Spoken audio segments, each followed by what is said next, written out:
Здравствуйте, канал Masters of Body снова с вами. Сегодняшний выпуск мы решили посвятить такой теме, как запрещенные упражнения. Недавно пересматривал ролик, есть такой кавальер, известный типа блогер, и каждый раз, нарываясь на него, смотрю и, честно говоря, хочется плеваться. Почему? Потому что человек, сейчас я объясню почему.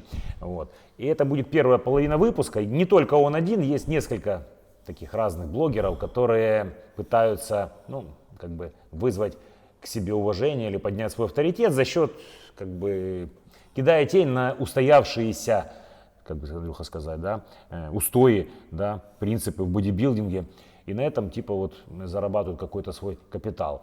А вторая половина выпуска будет посвящена, непосредственно связанная с этим, как мы ее называем, антимотивацией, в которой вас также подобные блогеры призывают побороть себя, поломать себя. В общем, то, что вам дал Бог, они предлагают не принимать, а делать непонятно какую-то возню. Одним словом, жить по принципу no pain, no gain.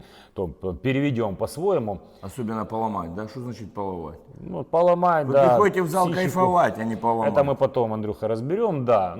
Побороть себя и все остальное. Вот эти мотивационные призывы, они непосредственно связаны. То есть принципы этих людей привлечь к себе внимание этими громкими, то есть заставить человека триггерить на что-то, то есть почувствовать себя каким-то неумелым.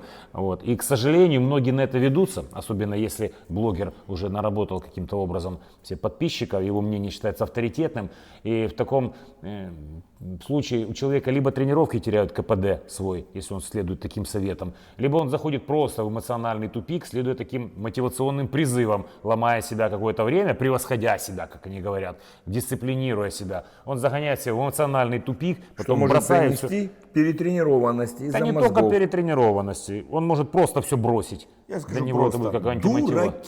дураки.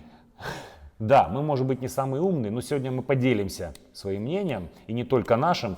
Выводы, которые мы сегодня сделаем, основаны на нашем более 20-летнем опыте и наших знакомых, потому что мы не только говорим о том, что мы думаем тут втроем, а это также опыт наших единомышленников со всех залах, в которых мы работали, более старших людей, более младших, наших подопечных. И с этим всем мы сейчас попробуем с вами немножко разобраться. И начнем мы сегодня с первого упражнения, которое гражданин Кавальер сказал, что надо избавиться от него полностью в своем репертуаре. Это разводка. В чем причина? Он показал максимально некорректное это упражнение. Сейчас Андрей покажет, как он показал. Давай, Андрюха. Улегся чувак, разбросал гантели хрен знает куда вниз и полностью свел. И аргументирует тем, что внизу идет офигительная нагрузка отрицательная на плечевой сустав. Только дельты болят. Да. А вверху, естественно, идет. Но, достаточно, Андрей. Хейтить такую технику много ума не надо. Мы все с вами понимаем, более-менее, сознательные, осознанные люди, что это, естественно, некорректная техника. Так можно придолбаться, извините, к любому упражнению со свободным весом. Во-первых, вспомним, что такое упражнение. Это инструмент для достижения цели. Да, Андрей? Да. Мы об этом уже говорили и будем говорить. Каждый инструмент имеет свое предназначение, как отвертка, молоток или гаечный ключ. И говорить, что выкинь отвертку, ей можно руку проткнуть, возьми молоток, это как минимум тупо и некорректно. И как я уже сказал, тут два варианта. Либо человек недостаточно компетентен, но я сомневаюсь, что он некомпетентен, все-таки раскрутил канал. Либо он просто хочет на этой волне хейта и обсуждений поднять рейтинг, просто заработать денег, и ему не важно, каким образом к его слушателям эта информация повлияет на их тренировки. Я так считаю. Напрашивается вывод, он специально показывает. Скорее всего, да, и не только он. Делать не надо, и так будет больно всем, и мне, и новичку. Конечно, это да. Однозначно. Это мы с уверенностью. И сейчас мы покажем все упражнения, которые можно делать неправильно. И представьте теперь, что будет, если все вы... Теперь покажем, как это можно делать, как мы это делаем. Конечно же, мы не будем сводить полностью, мы не будем вверху убирать напряжение от грудных. И опускать будем не плечами, а раскрывая грудную клетку. До тех пор, пока грудь позволяет раскрыться, упражнение делается. Но я думаю, вы не нуждаетесь в рекомендации, как делать разводку. Сейчас мне очень комфортно. Все, достаточно, братанчик. И работает у меня грудь, а не передняя дельта. Теперь есть еще один момент. Каждое упражнение, особенно, если можно считать, что, допустим, грудь, разводка, это изолированная проработка груди, а жим с гантелями или жим со штангой, это уже будет двухсуставное упражнение. И каждый понимает, что перед тем, как выполнять одно или другое упражнение, перед тем, как задействовать инструмент, должно предшествовать, присаживайся, несколько факторов. То есть это может быть либо разогрев правильный, либо поставление этого упражнения в определенную цепочку тренировочного процесса. Конечно, То есть если это начало тренировки, например, то есть почему мы должны его выбрасывать? Можно использовать как предварительное утомление, растянуть мышцу легеньким весом на большое количество повторений, что не будет ни вредно, ни опасно, никак. Это зальет будет иметь кровь, успех. Разогреет связки и суставы и подготовит вас к более сложному и тяжелому упражнению, если оно у вас включено в тренировку. Как вариант. Второй момент. Можно ее использовать, как вот классическая была раньше связка, еще когда олдскульная. То есть сначала человек делает жим лежа, например, а вторым упражнением делает разводка. В этом смысле, что у нас работает? То есть закачанную, хорошо утомленную грудь, уже без участия локтевого сустава, человек растягивает изолирует, продолжает подгружать, оставлять в напряжении. Как можно избавляться от этого упражнения, ну я не знаю. Я разводку делаю в каждой тренировке на грудь уже на протяжении 32 лет. Все люди делают, которых мы знаем. Ни один человек не пострадал от упражнения. Разные углы, разные виды разводок. Люди страдают не от упражнения, а проблемы приходят от неправильной техники, неправильной постановки тренировочного процесса. Вот давайте сейчас рассмотрим следующее упражнение — жим гантелей. И попробуем его по системе того же товарища захейтить. Только гантели, естественно. Представьте, какая опасность. Давай, Андрюха, покажи нам неправильно. Согни локти, опусти максимально вниз. А теперь представь, что тут баллоны еще, которые для жима. Нагрузка на плечи идет, Конечно. идет. Мы же Дальше делаем выводим большие. вверх. Тут такая же лажа, вроде да. Так давайте тогда избавимся от упражнения жим гантелей. А еще они могут гулять туда-сюда. конечно. Можно придолбаться к тому, что штанга безопаснее, потому что у нее меньше степеней свободы. И Можно. вот так вообще некомфортно, вообще. Ну вот.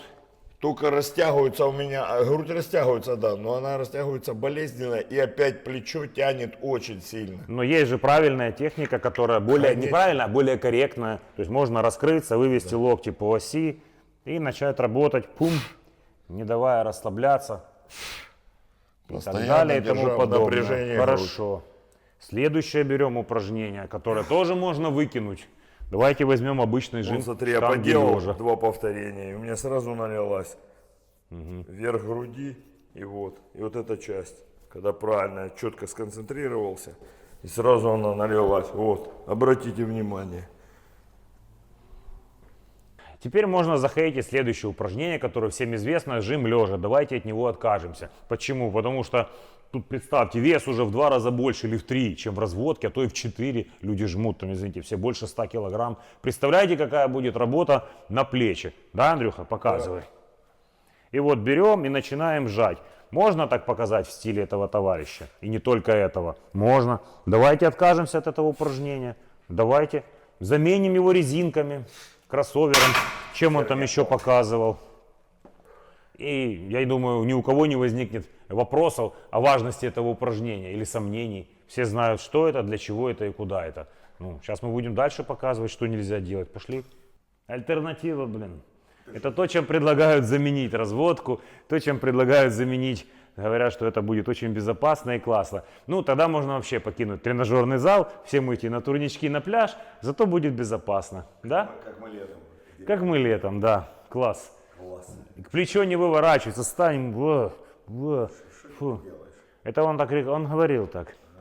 Что говорит, не надо показывать, нам будет всем достаточно и понятно. Это просто к тому, чтобы люди понимали, что предлагают, особенно если это молодые неокрепшие умы, им предлагают железо поменять на что-то безопасное. Давайте тогда будем тренироваться в режиме light, не знаю, реабилитации, Мне интересно, у него восстановления. неплохая фигура, скажем так. Он ее сделал на таких резинках. Конечно, на резинках, да, и Советуют людям, вот он сделал свою фигуру. И на вегетарианском Я немножко питании. разбираюсь в мышцах и в состоянии тела человека.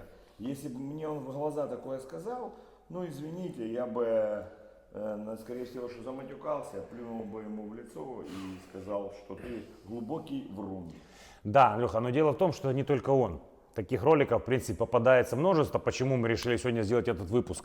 И вот то, что я уже говорю, что они людям начинают сеять вот эти зерна сомнения, как бы к тем устоям, которые уже проверены, многолетняя техника. Единственное, как мы всем говорим, да, техника, она должна быть правильной. Если каждому упражнению, мы не будем дальше показывать, приседания, которые можно сделать неправильно, угробить себе поясницу и колени, тяга блока за голову, жим штанги из-за головы, это все те спорные моменты, на которых постоянно вот идут обсуждения. Но по поводу жима штанги из-за головы, по поводу тяги блока за голову, по поводу всех, это, можно сказать, изолированная техника, все должны понимать, даже тот же бицепс на скамье Скотта, мышца должна быть хорошо разогрета, хорошо подготовлена, вес должен быть соответственно меньше, чем та же техника, например, жим штанги из груди и жим штанги из-за головы. Это будет разный вес, да, Андрей? Ну, конечно. Вертикальная тяга блока за голову, это будет разный вес, чем тянуть за голову или перед собой, потому что, да, разная нагрузка на сустав. В любом изолированном упражнении больше нагрузка на сустав, ввиду того, что идет больше жесткая работа. Что ему верят, видя его фактуру, встречают по одежке. А вот,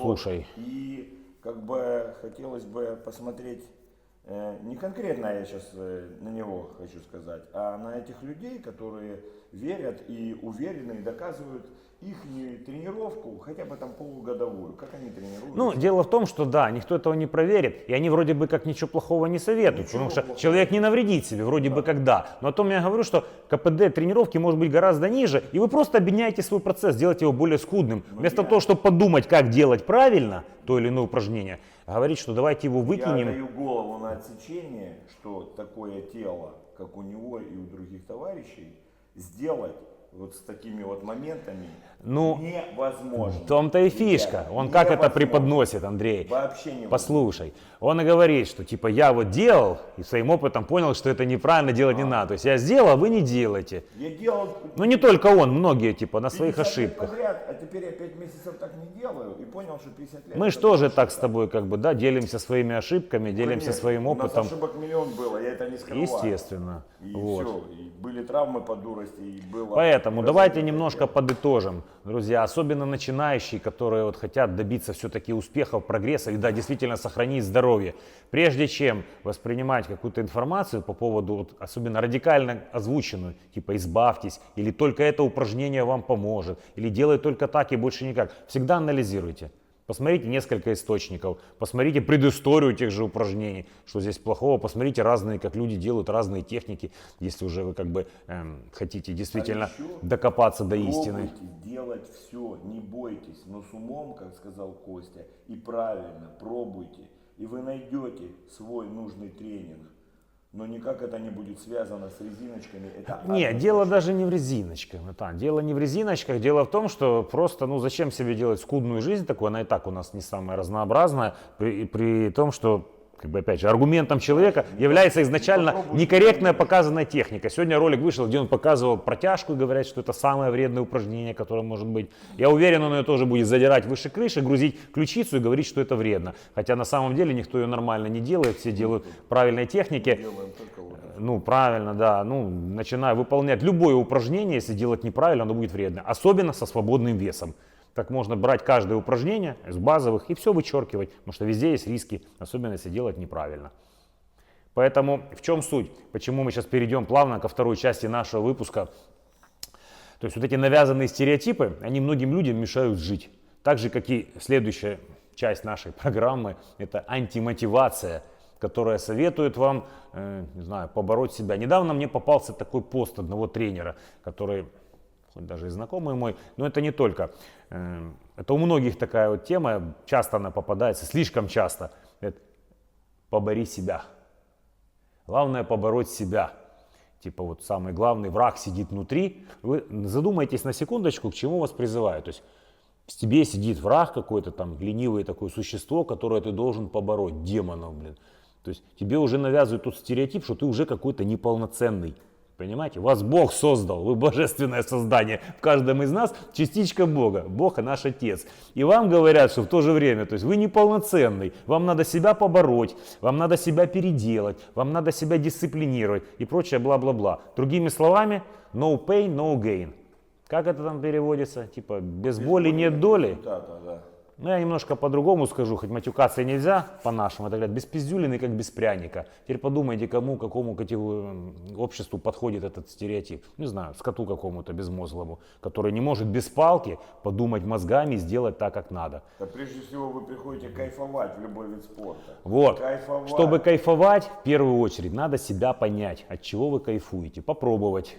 Один, другой вид спорта, Мы третий кайфуем вид от этого. спорта. Кто-то от велосипеда, кто-то от тенниса, кто-то от бокса. Попробуйте, найдите свой вид спорта, который будет действительно вам доставлять удовольствие. То есть для этого надо в первую очередь понять себя, потом надо принять себя. Ну, не идет вам кач, ну примите это как должное. Возьмите, допустим, плавание, хороший вид спорта, неважно, гимнастика или единоборство. Поймите себя и примите себя в первую очередь. Тогда вы будете получать удовольствие от процесса. Когда человек получает удовольствие от процесса, теперь скажите, пожалуйста, какая в этом нужна дисциплина? Тебе, чтобы похавать, покушать вкусно, нужна дисциплина? Нет. Ты это делаешь с стою и удовольствием. кушаю. Тебе пойти в спа-комплекс, в баньку спуститься, нужна дисциплина? Нет, потому что это кайфово. И так касается любого дела в вашей жизни. Другими словами, no brain, no gain. Без мозгов нет доли. Думайте, товарищи, о том, что вы делаете, как делаете. И такие понятия, как дисциплина, там что там еще они рассказывают тут, побороть себя, превзойти себя, они просто исчезнут из вашей жизни. Вся ваша жизнь, как говорил Шварценеггер, я все время кайфую. Во время тренировки, после тренировки, до тренировки, вместо тренировки. И вы будете, занимаясь любимым делом, все время жить в кайф. И никакая дисциплина, никакая мотивация вам в принципе. Вам нужна мотивация? Ну извините, чем еще у нас люди любят заниматься? Нам не нужна. Мне не То есть нужна. все, что вы любите, вы делаете без мотивации. Вспомните, у каждого наверняка есть свой список любимых дел, которые не нуждаются в мотивации. Например, отдыхать на море или еще что-то делать. В плане спорта, смотрите, как можно, и вот некоторые могут задать вопрос, типа, а если я не буду качаться, заниматься там танцами, да, как же тогда я буду менять свое тело и меняться? Очень просто. Это как приправа к любому блюду, как накормить организм. Допустим, вы не любите мясо, да, но вы любите овощи. Пожалуйста, вы можете себе сделать не мясо с овощами, а овощи с чуть-чуть мясом, то есть салат мясной. Точно так же и к силовым тренировкам. Одна девушка у меня также спрашивала, говорит, так и так, зал, ну не могу, ничего не заходит. Я говорю, а что вам нравится, найдите. Через месяц она говорит, я нашла свой класс, говорит, восточные танцы. Говорю, замечательно, сколько раз в неделю ходите? 3 раза. У человека возникла система, и потом я ей посоветовал 3-4 упражнения из ОФП, которые поможет ей усовершенствовать фигуру. И они уже на основное блюдо приправа. Она не воспринимает эти упражнения, отжимания, приседания, тренировку на пресс, как физуху, которая ее грузит. Она это воспринимает как дополнение, как приправу к любимому делу. Правильно. Точно так же можно приправить плавание, единоборство, везде есть уголок для железа.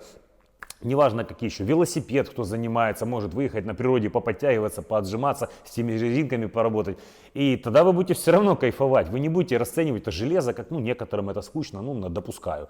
Правильно? Правильно. То есть, если правильно скомпоновать свою жизнь из любимого дела и чуть-чуть нелюбимого, но нужного. Допустим, я не очень люблю бегать, но я иногда бегаю раз в неделю, 15 минут, и мне это не доставляет дискомфорта. Андрюха, какой у тебя нелюбимый спорт, нелюбимое занятие в спорте? Там, растяжка, да, наверное? Ну да, скорее всего, Вот. растяжка. Ну, иногда Ну, ты ее когда у тебя делаешь. мышцы такие вот в тонусе в таком на пределе, порастягиваешься, наоборот хорошо становится. Вот, ты себе Наоборот, выделил какое-то время для этой растяжки, да, не основное. Да.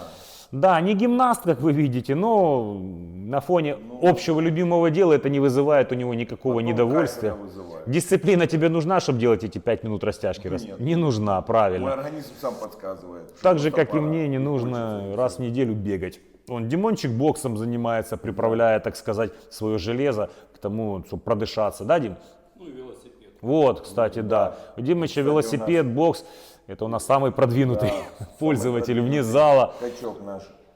Так ему уже миллион лет, а он каждый. А теперь спросите, задайте ему в личке вопрос. Нужна ему дисциплина? Борет он себя в выходные, катаясь на велосипеде, или он кайфует от этого? Все, можете ему задать. Велосипед еще купил за бешеные деньги, я как бы знал, с ума сошел. А потому что человек кайфует, правильно. Потому что он комфортно Занимайтесь сел любимым и делом. погнал. Ля-ля-ля-ля, как этот кот в мультике Леопольд. Леопольд.